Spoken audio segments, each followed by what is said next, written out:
দুই ম্যাচের test series খেলতে পাকিস্তানে পৌঁছেছে বাংলাদেশ দল। চলমান পরিস্থিতিতে পিসিবির আমন্ত্রণে নির্ধারিত সময়ের বেশ আগেই ইসলামাবাদ গিয়েছে দল। এদিকে পাকিস্তান যাওয়ার আগে পেসার শরীফুল কথা বলেছেন ঢাকায়, জানান অস্থির পরিবেশে ভালো খেলাটাই লক্ষ্য দলের। সাকিব মাশরাফি ইস্যুতে শরীফুল বলেন তিনি এখনও অনেক ছোট। দীর্ঘ ৩২ মাস পর পাকিস্তানের বিপক্ষে টেস্ট খেলার অপেক্ষায় বাংলাদেশ। আইসিসি টেস্ট চ্যাম্পিয়নশিপের অংশ ২ ম্যাচের সিরিজ খেলতে পৌঁছানোর পর উষ্ণ অভ্যর্থনা পেয়েছে টাইগার টেস্ট স্কোয়াড। দেশের অস্থির সময়ে স্বস্তির নিঃশ্বাস নিতে নির্ধারিত সময়ের আগেভাগেই পাকিস্তান পৌঁছেছে দল।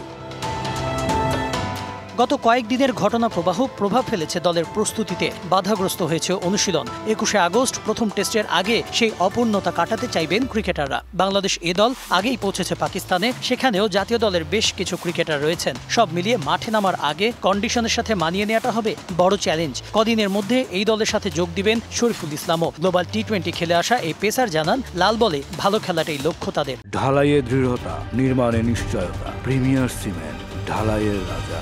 রাওয়ালপিন্ডি আমরা আগে খেলা দেখছি যে অনেকটা ব্যাটিং ফ্রেন্ডলি উইকেট, সো আমাদেরও ভালো ব্যাটসম্যান আছে, সো খেলাটা ফাইটিং হবে ইনশাল্লাহ। আমরাও ভালো একটা ফাইট ব্যাক দেওয়ার চেষ্টা করব। আমি তো দেখছি যে অনেকদিন থেকে সবাই লাল বল প্র্যাকটিস করতেছে, সো আমি সবার লেটে আর কি জয়েন করতেছি। একটু কষ্ট হবে, বাট চেষ্টা করবো ইনশাল্লাহ ম্যানেজ করার, কারণ এখনও অনেক দিন সময় আছে, সো যাতে ফিটনেসটা কন্টিনিউ করে বোলিংটা করে ওয়ার্ল্ড কাপটা ওইভাবে নিয়ে যাওয়া যায়। গ্লোবাল টি-20তে খেলতে কানাডায় অবস্থানকালে দেশের রাজনৈতিক পট পরিবর্তনের সাক্ষী হয়েছেন শরীফুল। দেশে ফিরে নতুন পরিস্থিতিতে ধাতস্থ হওয়ারও চেষ্টা করছেন তিনি। নতুন অন্তর্বর্তী সরকারের নতুন ক্রীড়া উপদেষ্টার কাছে আপাতত ভালো কিছু চান, তবে মন্তব্য করেননি সাম্প্রতিক সময়ে সাকিব ও মাশরাফিকে ঘিরে সমালোচনা নিয়ে।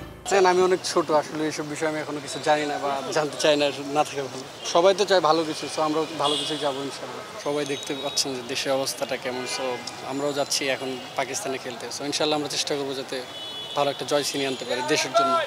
Kanak Mahmud, DBC news, Dhaka.